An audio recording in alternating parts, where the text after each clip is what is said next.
Starts, everyone just start running. Well, again, Steve, as Steve was saying, we do have a lot of data, and even when we heard Ashley this morning talking about how important it is to really understand the customer and the motivation, and we need to utilize all of this data in the best way and leverage it in terms of connecting with our customers and giving them a better experience. And we are going to talk with this panel on how we're able to do that, or we're trying to do that, and we'll go from there. So first I want to let all of my panelists introduce themselves and tell us a little bit about yourself. I'm Daisy Alvarez. I'm with Farmer Boys Restaurants. We are a chain of 95 locations in California and Nevada, and this year we're going to be expanding to Arizona, so we're excited about the growth we've been seeing as a brand lately. I'm Brandy, Butler. I'm with Jason's Deli. We've got about 286 locations across 28 states. We were founded in Texas in 1976, and we are still owned by the same family that founded us 44 years ago.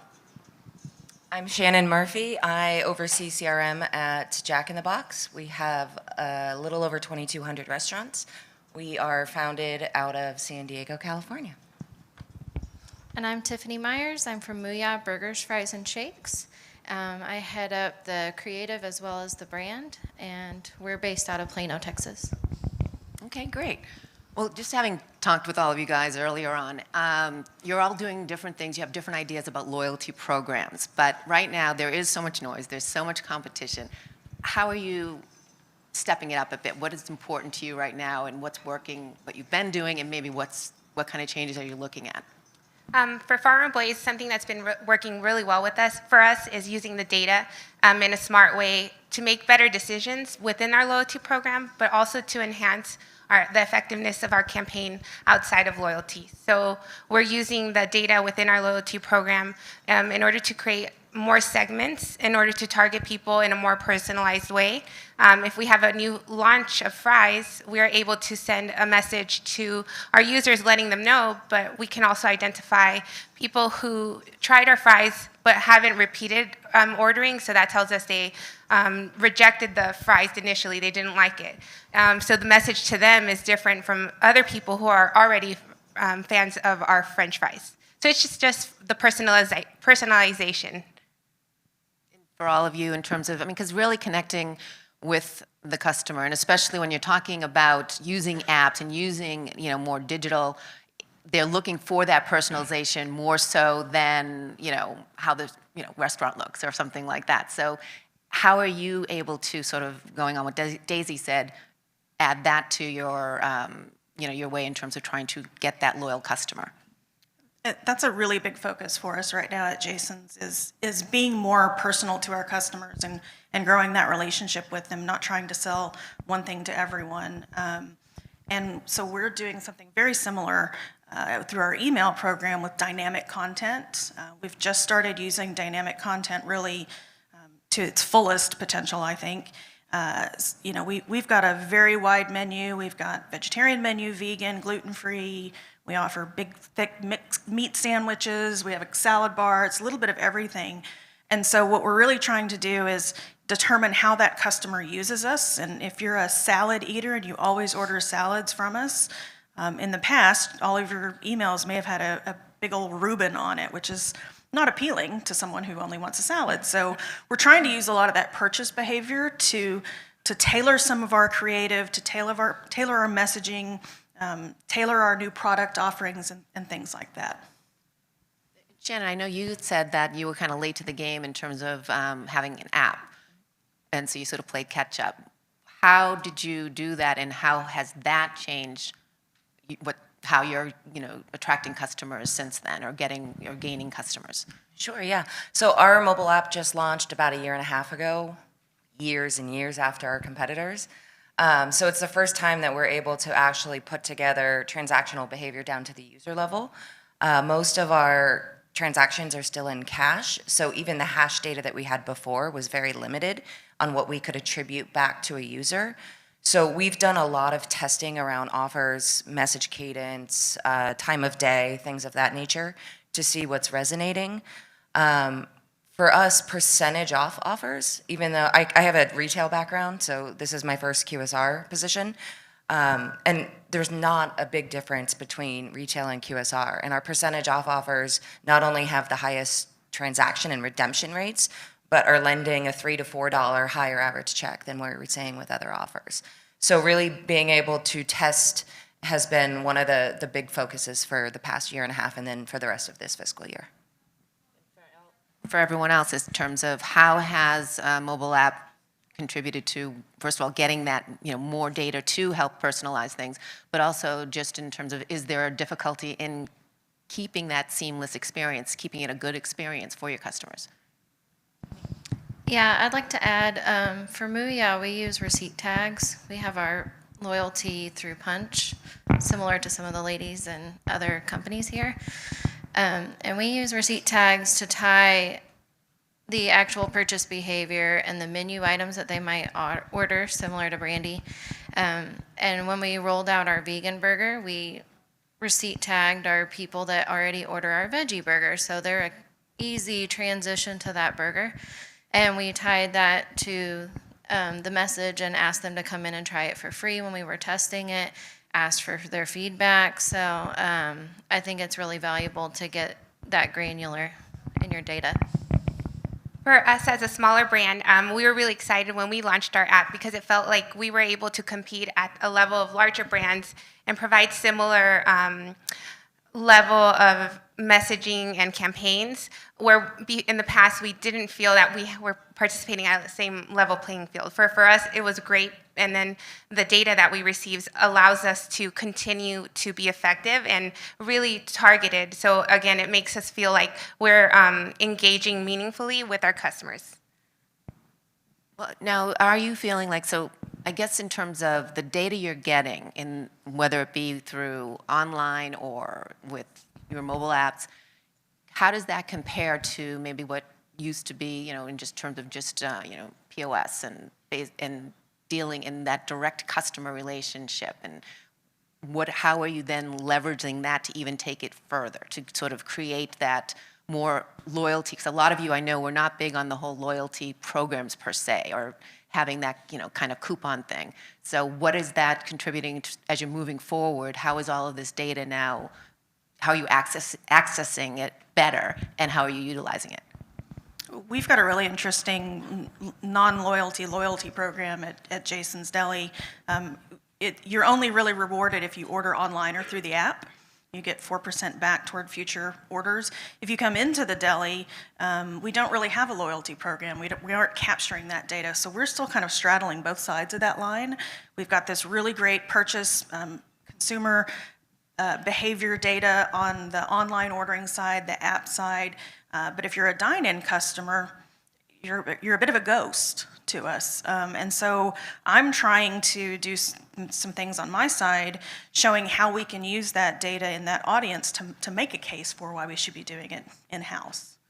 So we're a little bit of a weird straddle right now, but I think that data is what's really we're gonna be able to push those markets a lot easier than we can that dine-in customer, which is our most profitable customer. As far as on our end, we have a good mixture of in-store and online. And with our Punch provider as well, we try to drill down on the guests that order in-store only, online only, and then the mixture. And our online only guests have the highest check average but the lowest frequency. So we try to drive those in even more, but not with a heavy discount. So we'll offer bonus points or something that's easier for the discount percentages, but we can drive incremental visits online and driving that check average. I think we're still in the testing phase. We're still working on we're 95% franchise based, and we're still working with the field to adopt and accept this isn't going anywhere. You can't really opt out. It's here for a good reason. And I think slowly over time, they're becoming more adaptive to it and accepting it. And if they have to close early for a night and they call off they call in to turn off the app so we don't take orders, they're calling back the next morning to put it back on because they're realizing that we're bringing incremental sales. But it has unleashed a better way for us to target more one-to-one, due to some POS limitations, we don't have a lot of visibility into the offline coupons that we give. Yes, transactions, redemption counts, and the margins and all that, but not down to the user level. So I think at this time, I'm still figuring out what's working, what's not, and then I'm a team of one, so there's only so much I can do in my day, and it's not that we don't necessarily know how to use the data, but figuring out what's the right timing, what's working, what's resonating, and how can we be targeted, and work with my vendors to have my vendors work with me to help get there. We're trying to marry all of our data sources. An example, once we were able to grow our loyalty base, where we felt it was a good number and we had a good base of people to market to, we then also reached to those, to our user base, and we tap into them for outside research as well. So we know these are our most engaged fans. So let's talk to them outside of loyalty as well, and let's get them involved into our R&D decisions and to understanding their needs and what they're looking for us as a brand. So in the past, we've done segmentation studies and outside research where we have to pay for individual responses. And this past round, it was much more cost-effective for us because we were able to give the research company, they were able to tap into all of our users who wanted to provide that feedback for us for little to no cost. And how important is it, for, as you said, you're getting that information, and it's no longer that you have to rely on another organization, another company to do that. How important is that to all of you? We have something very similar. We call it JD Nation. We take our top tier customers, our tier ones, as we call them, and extend an offer to them to join this community. And they're rewarded for their insights. We do mobile messaging. We do emails to them to let them know. It's kind of this travel-themed site. So you have a passport. You collect stamps. When you get a certain number of stamps, we reload a gift card for you. And you use that gift card to come in and try certain things that we reward at different point levels. So if we're testing a new item at a deli near, a test deli near someone, we'll encourage them to go in, try it, leave a survey, give us some feedback. And for that, we give them a certain amount of points that they can then redeem kind of over and over again. And really all it costs us is food. It's a dollar amount, but really we're just redeeming the food. So it's a really low cost to us, and we get some really good insights from those people, and they're people who are loyal to us, and we find those are the people that, unlike on social and many other channels, they're not just there to complain, they're there to really try and help you get better. So we get a lot out of that. Well, you mentioned social. How important is that? And also just dealing with now, people expect to be dealt with immediately, real time. And is that a part of what you're doing as well, and how is that influencing your customers and helping to create a better brand loyalty? Yeah, I mean, socials just, that's your baseline, really. They do want answers very, very quickly. We actually partner with our customer service department. We have a tool that allows us to assign tickets to them through the system. So a lot of the things they want us to respond to are really customer service issues. They're not brand questions. We answer what we can on a larger level, but if someone's just, had a bad experience or just wants to reach out to someone, we're able to kind of ticket that over to customer service and let them do what they do. So that helps us kind of supplement our team. We're a very small team. There's 5 of us. It helps us supplement what we have to be able to interact with customers very quickly. Shannon, you look like you had something. It's an extension. We have a small social and PR team, and they do a lot of paid support for our CRM programs. I know Jody was talking about National Days. We support that a lot. And they take things all seriously, whether it was Kim Kardashian a few months ago tweeting to us that she had beef to pick, or somebody down the street that had a bad experience. They treat them all the same. We work with our PR agency to respond as real time as we can. As far as us, reputation management is a struggle.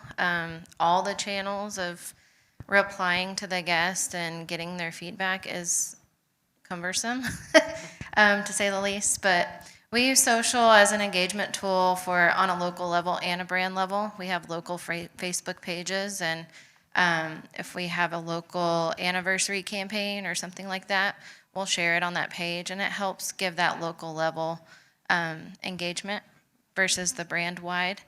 But as far as reputation management, we just try to respond as quickly as we can, get it offline, private message them, get their email, and then also work with the franchisee directly to handle how we make it right for the guests. We use social as another channel for us to communicate our messages or campaigns, but we don't participate in paid advertising on social. It's not something that we are not interested in, but before we open up that avenue to our franchisees, as a brand, we want to make sure we know the results that we're trying to get them to participate in first.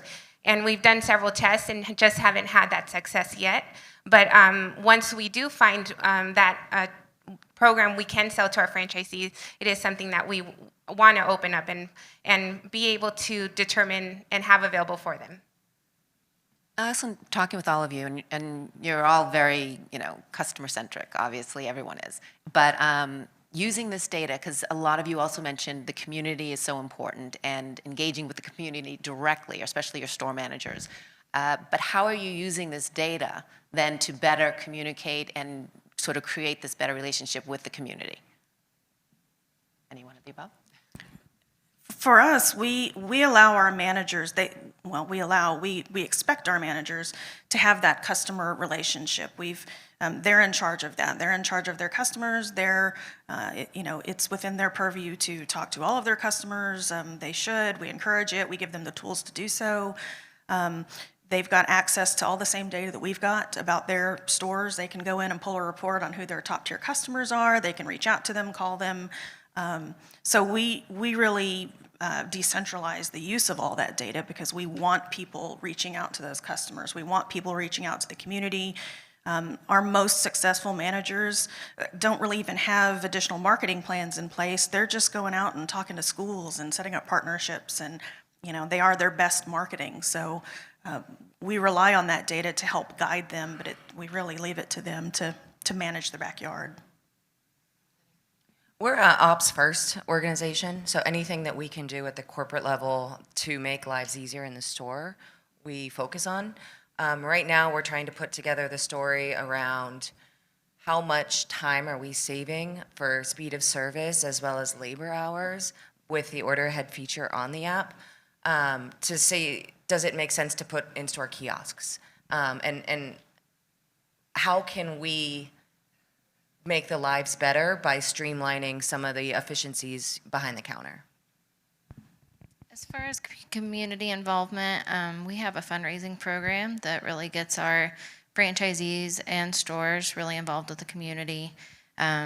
Everything down from a booster club to like a local cancer survivor, somebody going through a hardship. We've found that that's a really great way to get the community involved. For us, a lot of the data we're collecting through these platforms is not really being used for to complement the local efforts, because that is something that we don't want to get them to learn a complicated platform or have to invest the time that they can be using to recruit members or give great customer service to their guests. Instead, we want to take that from them and allow them to free up their time and engage with the local organizations that make sense. But how we do help individual restaurants is use those platforms to send out those individual messages. So if I'm a franchisee and I just completed a remodel, I'm going to use your social channels and your loyalty members to communicate that message. Well, and as we've been talking about, the amount of data we're getting now is a lot more than obviously you've seen in the past. So let's even just talk in the last couple of years.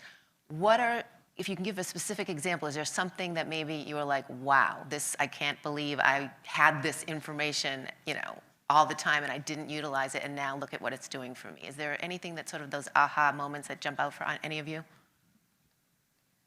For me, it's just the visibility in the data we get from our loyalty program. For us, it was amazing when we had that information about our guests, where in the past we didn't have data that compared or painted as full of a picture of our customer's journey. What did you see incrementally in terms of even just lift, and what type of response did you get? We're able to use that information to help target campaigns to help meet our business objectives. So we want to increase the frequency of our customers, and so we see where they are in the different tiers of frequency. We're able to see the spend, and so we can target them in meaningful ways to them. So I can get you to spend more. You like salads, I'll give you an incentive for salads versus just telling you, hey, come in and spend more. Very similar. I think that purchase behavior is something that's we've been gathering, but we've been gathering it in a way that it wasn't easily accessible. It was kind of hidden in our records. And at the heart of it, that's the most important data for me, is I want to know what customers want from us so that I can, better give them what they want and talk to them in a way that is more meaningful to them and not just make it noise and spam and things in their inbox. So I think the thing that we've uncovered here recently is just a way to better leverage that data, and we've got so much of it that, I've been there for 6 years, and we really are just starting to use that because we've finally got it in a format that's usable within our database. So that purchase behavior has been really key for us. Just having the data is a breath of fresh air. It's great. I think we're still finding the value in telling that story internally as well, and getting buy-in with every goal that we conquer. It gets the team more and more excited moving forward.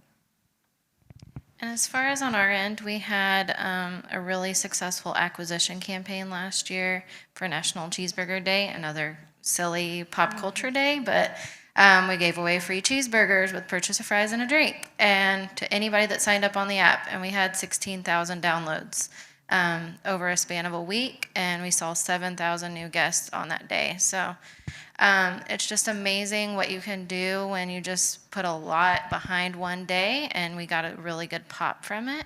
And we even had one of our franchisees on Fox and Friends that morning sharing about MOOYAH. So you never know what you're going to get, but as far as the data, we did retarget those guests and ask them to come back in one more time over a span of 2 weeks, and if they did, then they got a $5 reward. So we incentivized behavior after the incremental visit, and we saw a really good return on that as well. So just being smart and mindful behind the big promotions and then getting the most out of it that you can.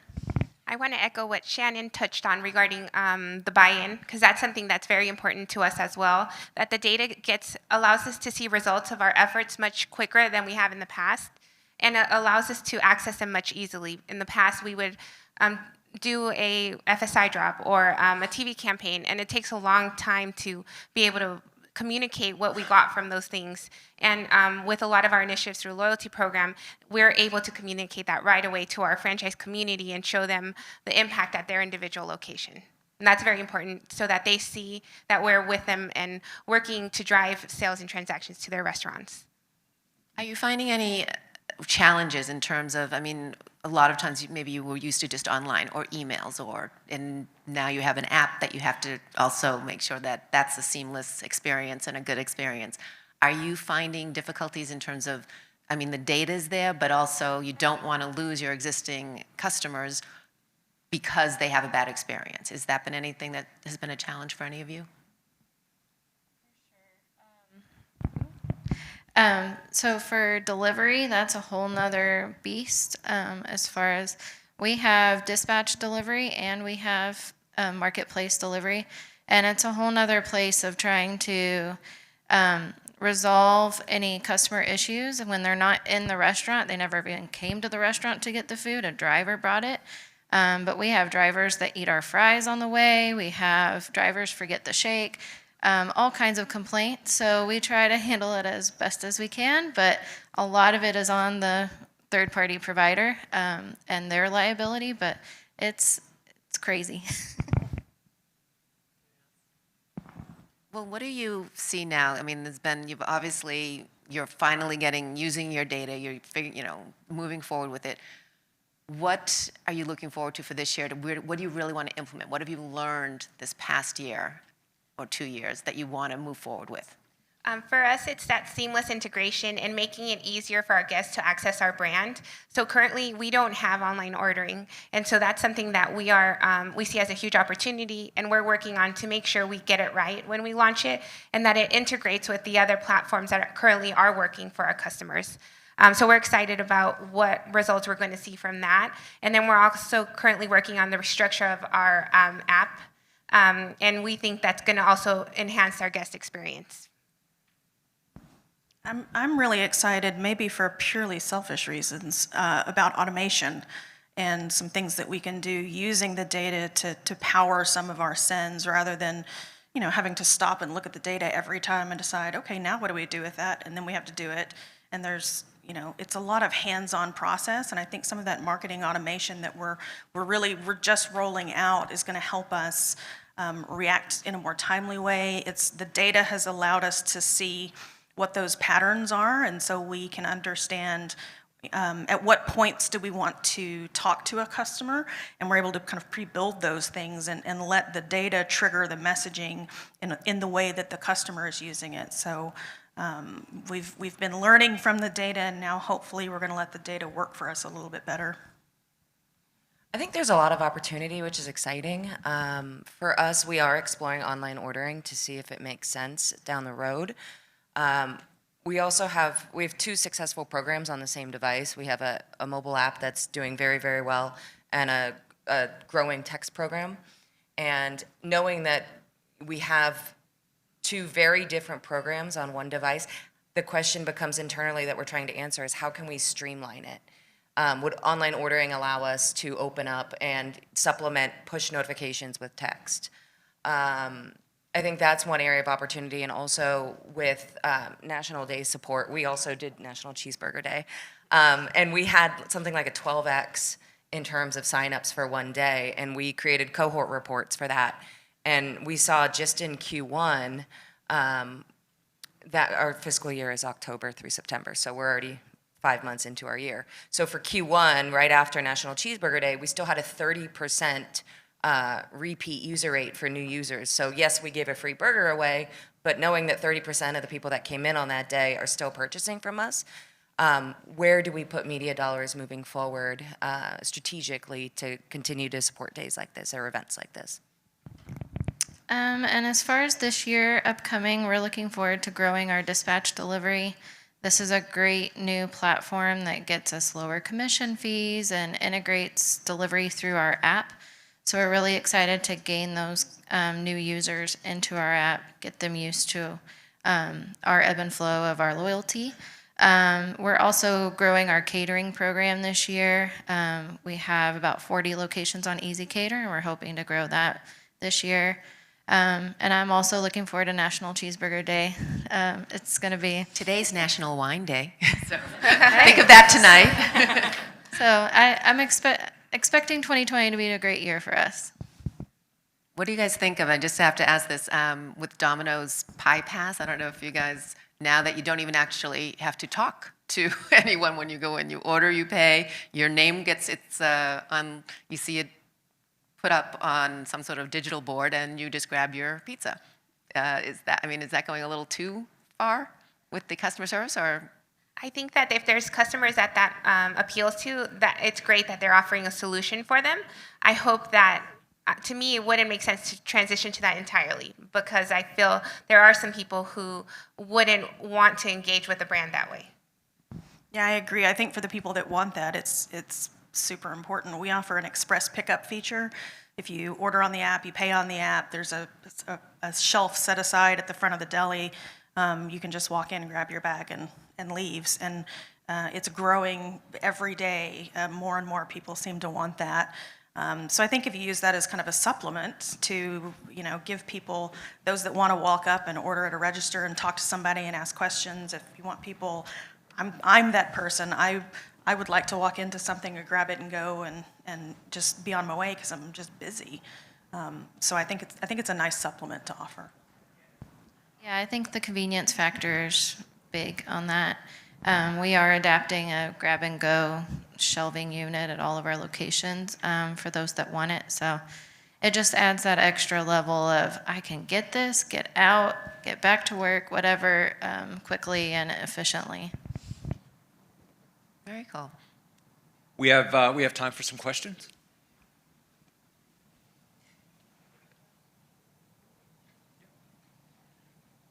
Hi guys, thank you guys for participating. This was super insightful. Tiffany, you raised a... I will be on next. My name is Jason Smith from Location Scientists. I have just a consumer question and it's super nerdy. But Tiffany, you talked about the your fulfillment through the online ordering, right? What kind of data restrictions or what kind of data opportunities exist when you partner with the Grubhubs and other sort of third parties that help you distribute your products to folks that order online? We don't get a lot of data from them, just like some of the companies mentioned yesterday. They don't share a lot of data.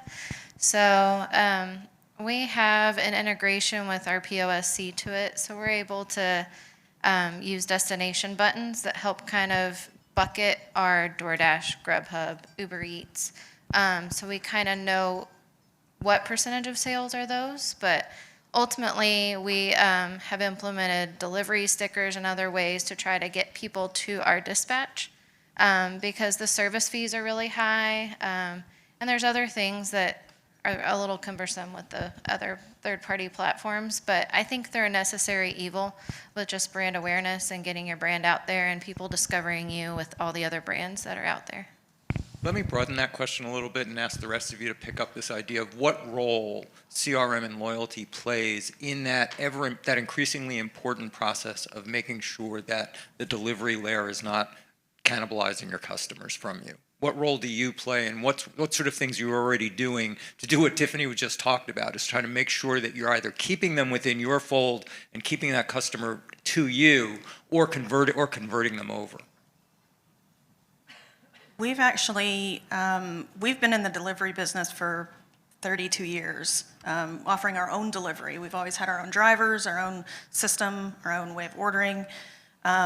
We actually just last month partnered with third-party delivery. We've kind of resisted it as long as we could, and very much like Tiffany said, it's a brand builder. It's kind of where you have to play right now.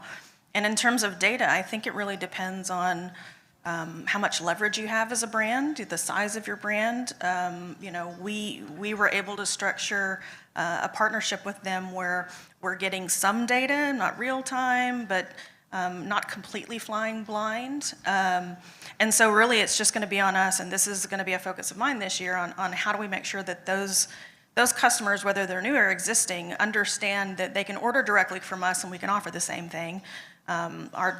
We have a minimum of $25 for an order, so that person who just wants a sandwich, this gives them a great outlet to order through, but really talking to those customers and helping them understand that they're going to get a better price and a better service, we think, if they just order directly from us. I think it's supplemental as well. Breakfast and lunch are our biggest day parts for a restaurant, but digital sales in the evening and late night, whether it's delivery or mobile app, are through the roof. So I think it's complementary. Yes, it's here to stay. They can't really do anything about it. So we have to lean in and do what we can with the partnerships that we have. But I think we'll always keep wanting more information from them. We're going to continue this at the end of the morning with our roundtable. Lisa, ladies, thank you so much.